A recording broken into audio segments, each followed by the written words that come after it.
Hi, my name is Rifki Locker, and I'm on the product team at Achieve 3000. For the 2013 school year, Achieve 3000 has introduced better support for content area instruction.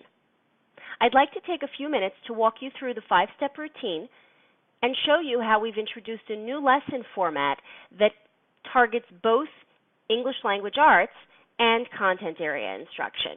I'm also going to spend a couple of minutes showing you some of the other tools that we've added to help support both ELA and instruction in the content areas. I'm logged in now as a KidBiz teacher, and I'm on the first page of the lesson. The name of this lesson is A New Way to Grow Food, and you can see right beneath the name of the lesson that it covers life science and more specifically relationships and ecosystems. So that shows you right away what content area we're covering. Over on the right-hand side of the lesson, there's a new supporting resources area, and you can see the teacher recommendations.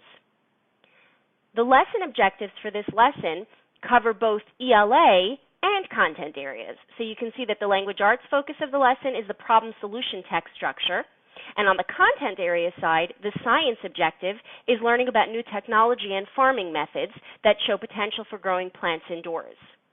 As you continue to scroll down, you can see that we provide you with tips for introducing the lesson. And again, those tips include points both for introducing the ELA strategy and for introducing the content area topics. As you continue to scroll, you see the lesson vocabulary, which includes both the academic terms, which are really your content area or discipline-specific terms, and your cross-disciplinary terms, which can be used across a variety of content areas.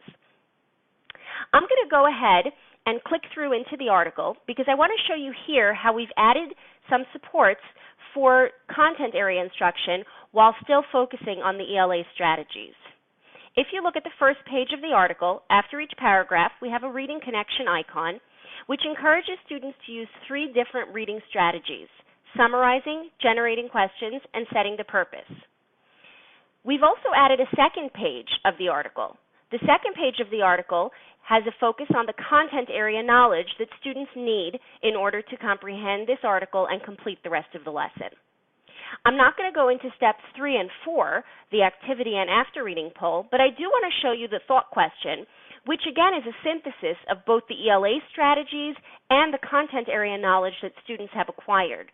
So in this case, we're asking them to use the ELA strategy of problem solution text structure, as well as the content area knowledge that they've acquired through reading the lesson. Finally, I want to take a moment to remind you that we have a stretch article and activity available. After your students have read their reading level version of the article, they have the opportunity to work with a version of the article at a grade appropriate complexity. This gives them a chance to practice those ELA strategies once again, but this time with a version of the text that has grade appropriate complexity. It also gives them the opportunity to continue to acquire knowledge about the content area topic.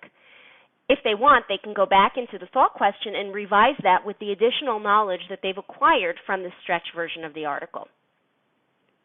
So that brings me to the end of the 5 steps and looking at some of the supports that we've added for content area instruction. I also want to take you into another new tool that we've added to support both the ELA and content area instruction, and that's a new My Lessons page available to you from the top of the Teacher's Edition.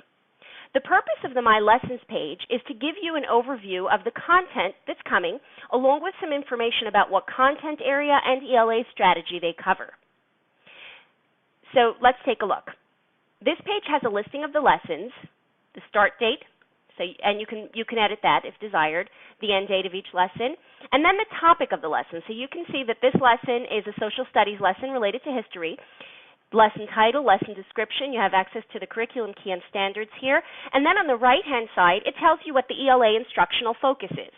So this gives you a really good view of the lessons that are coming, along with the content area topic and the instructional focus. Starting in the 2013 school year, Achieve 3000 will be publishing 5 weeks of content at a time. You can come into the My Lessons page and see the upcoming 5 weeks of content, along with the general topic or content area coverage and the ELA coverage. Just to give you a sense of what to expect, this shows you what our scope and sequence is.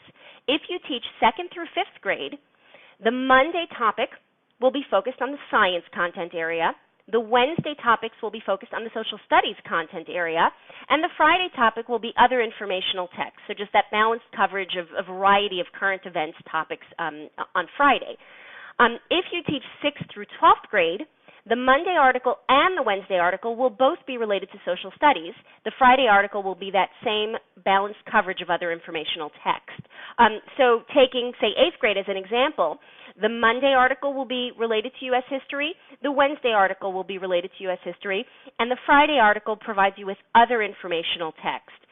Regardless of what grade level you teach, there is always a focus on ELA in every one of the lessons. So Monday, Wednesday, Friday, each lesson will cover a different ELA strategy, but the content area focus will be different depending on what grade you teach.